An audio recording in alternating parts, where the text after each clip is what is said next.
जय श्री राधे कृष्ण सभी को।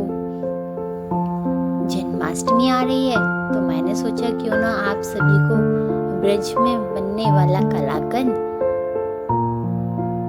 धनिये की पंजीरी और पंचामृत का भोग जो श्री कृष्ण को आधी रात में लगाया जाता है जन्माष्टमी के दिन, आपको सिखाया जाए। तो बस इसी उम्मीद के साथ मैं आप सबके साथ ये तीनों रेसिपी शेयर कर रही हूँ। रेसिपी आप देखते जाइए, कोई भी डाउट हो तो कमेंट सेक्शन में जाके आप पूछ लीजिएगा। आज मैं ये रेसिपीज के साथ शेयर करने वाली हूँ श्री कृष्ण जी के जन्म की कथा। तो बहुत समय पहले की बात है, मथुरा नगरी में एक राजा था जिसका नाम था कंस। कंस अपनी बहन देवकी से अत्यंत प्रेम करता था, पर प्रेम भय में बदलने में देर नहीं लगती। देवकी का विवाह हुआ वसुदेव से। विवाह के बाद जब दोनों रथ से लौट रहे थे, अचानक तेज स्वर में आकाश से एक गूंज उठी, हे कंस, तेरी प्रिय बहन का 8वां पुत्र तेरे विनाश का कारण बनेगा।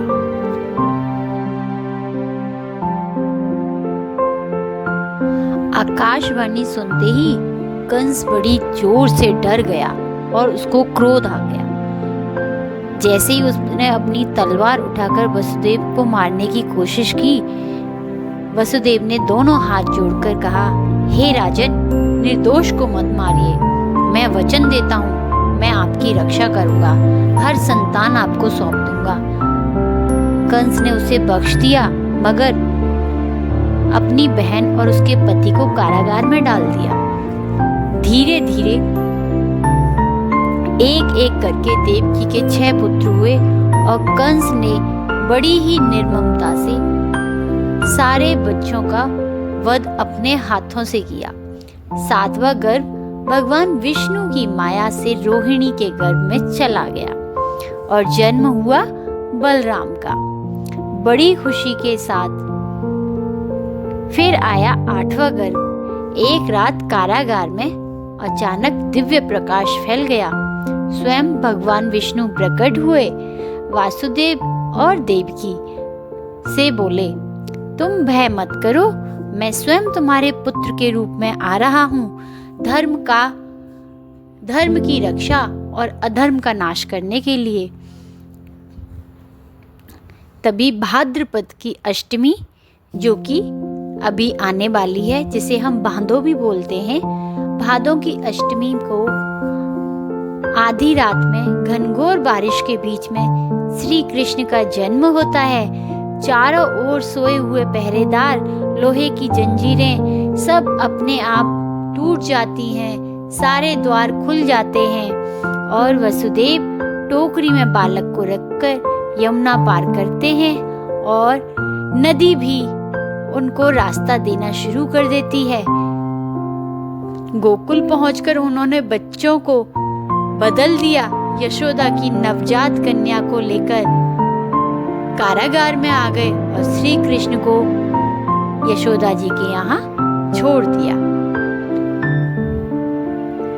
कंस को जब पता चला कि वह कन्या को उठाकर पटकने वाला है, कन्या उसके हाथ से छूटकर आकाश में देवी बन गई और बोली, अरे कंस, तेरा काल गोकुल पहुंच चुका है। गोकुल में कन्हैया धीरे धीरे बड़े हुए। माखन चुराना, बांसुरी बजाना, राक्षसों का अंत करना और एक दिन मथुरा जाकर कंस का वध करना, यही उनका व्रत था और वही उन्होंने किया। इसलिए जन्माष्टमी पर हम आधी रात को श्री कृष्ण जी के जन्म का उत्सव मनाते हैं। मथुरा, वृंदावन, गोकुल, बरसाना, हर जगह मंदिरों को दुल्हन की तरह सजाया जाता है। तरह तरह के भोग लगाए जाते हैं। उन्हीं में से एक ये पंचामृत और धनिये की पंजीरी श्री कृष्ण जी की बहुत ही प्रिय है। बिना इनके उनका भोग बिल्कुल अधूरा है। कलाकंद भी श्री कृष्ण जी की पसंदीदा मिठाई थी। माखन और मिश्री को तो वो चुरा चुरा के खाते थे। तो बस हम ब्रजवासी हर साल उनके जन्म पर इस तरह से उत्सव मनाते हैं जैसे मानते हैं कि वो आज ही पैदा हुए हैं।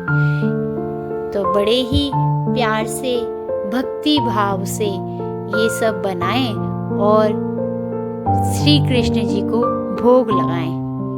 नंद के आनंद भयो, जय कन्हैया लाल की, हाथी घोड़ा पाल की, जय कन्हैया लाल की। इन्हीं शब्दों के साथ मैं अपनी वाणी को विराम देती हूँ और आप सबसे अनुरोध करती हूँ कि मेरी वीडियोस को लाइक, सब्सक्राइब और शेयर करना बिल्कुल ना भूलें और अपने कमेंट सेक्शन में जाके राधे राधे ज़रूर लिखें। जय श्री कृष्ण। राधे।